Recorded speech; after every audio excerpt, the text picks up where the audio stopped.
如果有一天你的同事连着2年，一部戏接一部戏的帮你包场，你会怎么想？很多人第一反应是，这也太夸张了吧。但白敬亭和张若楠告诉你，这世上真的有一种同事关系，叫做见面就躲，躲着躲着又躲到了一起。这件事的背后要从2024年说起。那一年，一部叫《难哄》的剧火遍全网，改编自晋江文学城的热门小说，播放量破了50亿。剧里的桑延和温以凡，一个吊儿郎当却把喜欢的人放在心尖上，一个外表冷淡内心早已沦陷。观众磕得死去活来，甚至专门开了个超话，叫《南亭集序》。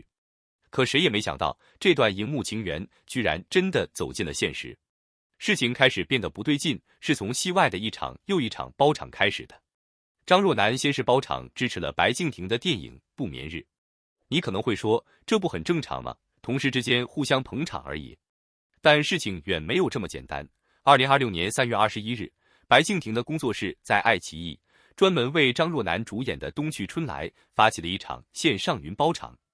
最开始只放出500个免费名额，结果秒空。工作室二话不说，直接追加到1000个，还附赠会员福利。粉丝调侃说，这500加的起到了柚子叶的作用，你懂的那种意思。而就在这个时候，另一件事发生了。5月13号，白敬亭工作室又出手了，这一次直接砸下1500份优酷会员，分给几位合作过的艺人。其中500份明确写着支持张若楠。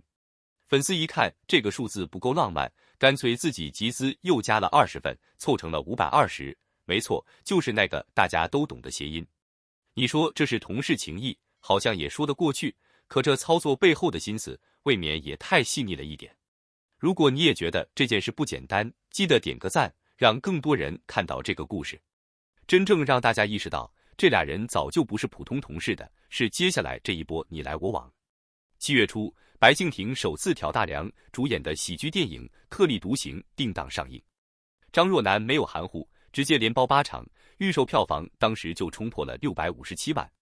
有粉丝在超话里兴奋地打出一行字，说这是我们桑延温以凡的售后，哇！没有人预料到，短短半个月后，剧情居然会反过来重演一次。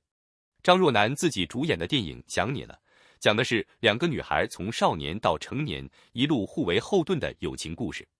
这部片子原本定档7月24号，可临近上映，片方突然宣布提档，直接提前到7月17号。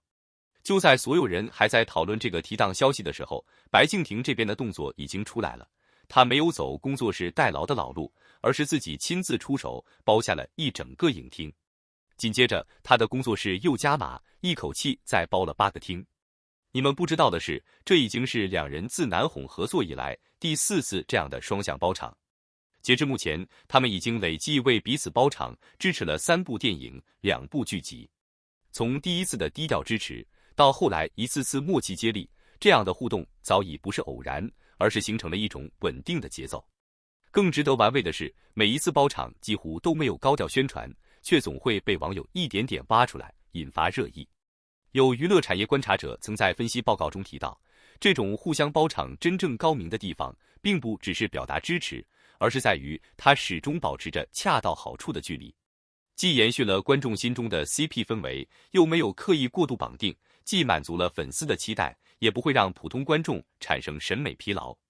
用最公事公办、最体面的方式去传递一种只有彼此才能读懂的私人情感，这样的分寸感和默契感，确实不是每一对合作伙伴都能做到的。评论区告诉我，你支持谁？你觉得这一连串的双向包场，只是娱乐圈里最普通不过的人情往来，还是一种藏在行动里的特殊偏爱？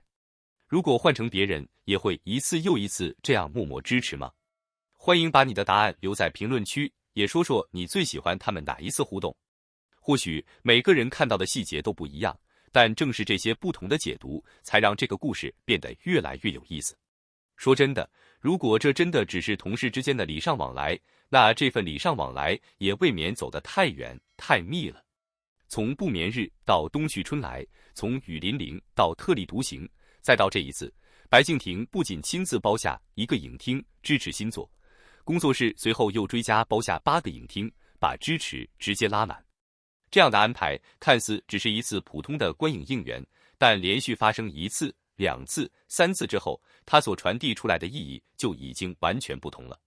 这早已不是一句合作愉快能够概括的礼貌性支持，而更像是一种长期形成的默契，不用提前商量，不需要公开解释，却总能在最恰当的时候出现，为彼此送上最有分量的鼓励。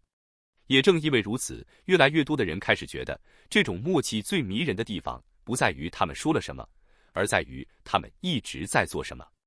那些看似平静、克制的举动，反而比任何高调的表达都更容易打动人心，也让无数观众忍不住反复回味他们之间真的只是普通同事吗？第一点，这套互相包场的模式正在悄悄成为娱乐圈同行之间最体面的社交方式。不需要刻意发通稿，也不用频繁营业合照，更不用在镜头前刻意制造话题。真正能让人记住的，往往不是一句高调的支持，而是在关键时刻用最实际的行动表达态度。一次包场花的是真金白银，传递的却是信任、认可和毫无保留的支持。也正因为如此，这种方式越来越受到圈内人的认可。它没有夸张的宣传，却比任何漂亮的话都更有分量，也让外界看到了人与人之间最真实、最自然的一种情谊。第二点，你会发现，真正的 CP 感从来不需要靠嘴上说出来。感情这种东西本来就很难靠语言去证明，越是真实的关系，越少需要刻意解释。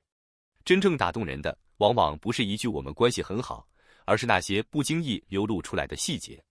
一次下意识的维护，一个同步出现的时间点，一次默默支持对方作品的举动，甚至2个数字之间耐人寻味的巧合，都足以让细心的观众读出不同的意味。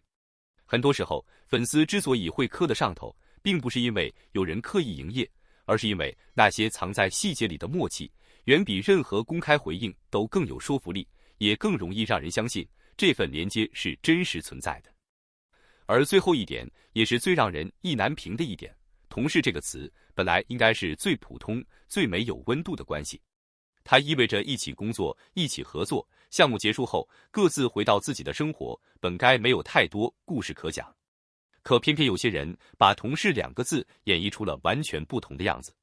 明明见面时会故意躲开彼此的视线，避免引起外界关注，却又总会在不经意间靠近对方，在各种细节中流露出难以掩饰的熟悉与默契。这样的互动让人很难再用普通同事去定义他们。